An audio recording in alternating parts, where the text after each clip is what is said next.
jour où j'ai quitté TF1, tout le monde a pensé qu'à un moment donné, j'avais été virée. Donc on est dans un milieu où on va préférer raconter des conneries. Donc vous allez nous dire si c'était à refaire. Attention. Est-ce que vous présenteriez cette émission? Première photo, regardez, on la découvre. Celle-ci. Et voilà. Forcément, vous connaissez le logo. Bien Tous les sûr. matins, aux côtés de Julien Arnaud. Alors, c'était à refaire. Alors 4 heures du mat. pour Julien, pour les chroniqueurs et pour les téléspectateurs, si c'était à refaire, oui.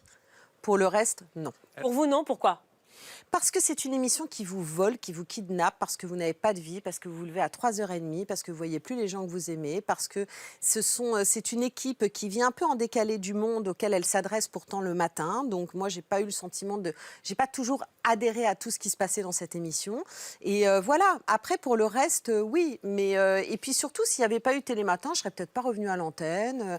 Et puis je ne serais pas sur France Télé aujourd'hui. Donc. Flavie Flament, Oui. vous n'êtes restée qu'un an, une seule saison, c'est peu. Alors vous avez Je le expliqué. savais au bout d'un mois. Hein. Justement, vous avez expliqué que vous n'aviez pas été viré, que c'était votre choix. Pardon d'être aussi cash, mais on a du mal à vous croire quand vous dites ça, parce je que sais. les audiences étaient en baisse. Je vais vous dire et les patrons voulaient aussi changer la formule. Donc... Mais alors, on va être très très clair. Allez-y. Parce Oui, que en alors, clair. oui, Parce puis qu'il y a j'ai eu aucun effectivement problème beaucoup avec de ça. rumeurs. Non, mais vous savez aussi que dans ce métier-là, de toute façon, même quand vous dites la vérité, on va toujours. Le jour où j'ai quitté TF1, tout le monde a pensé qu'à un moment donné, j'avais été virée. Donc on est dans un milieu où on va préférer raconter des conneries plutôt que de croire la. Pas viré. là. Vous n'avez pas été viré. Mais non, mais c'est pas ça. C'est qu'en fait, j'ai eu envie d'autre chose et ça, je l'ai exprimé très tôt. Tout le monde savait au bout de 2 mois que c'était trop difficile, que moi, je m'y retrouvais pas, que j'avais pas la liberté de ton que je désirais. Donc, j'étais pas particulièrement heureuse. J'espérais ardemment que France Télévisions ait quelque chose d'autre à me proposer.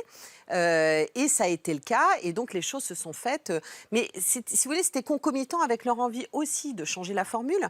Et puis alors, parlons des audiences, puisqu'on dit la vérité. Je ne sais pas si vous avez regardé les dernières audiences de Télématin, mais je pense qu'effectivement, on a dû perdre à peu près 110, 120 000. Mais vous perdiez Allez, quand on même par continue. rapport à l'année précédente. Mais bien 60 000 sûr, parce que téléspectateurs. des changements de toute façon d'animateurs, Thomas Soto qui part, moi qui arrive à la place de Marie Portolano, Julien qui débarque, enfin, c'était pas simple, c'était une émission qui était déjà en perte de vitesse, qui l'a été, c'est une perte progressive, avec en plus une concurrence qui devient de plus On a en plus compris, forte. vous vouliez autre chose, quoi.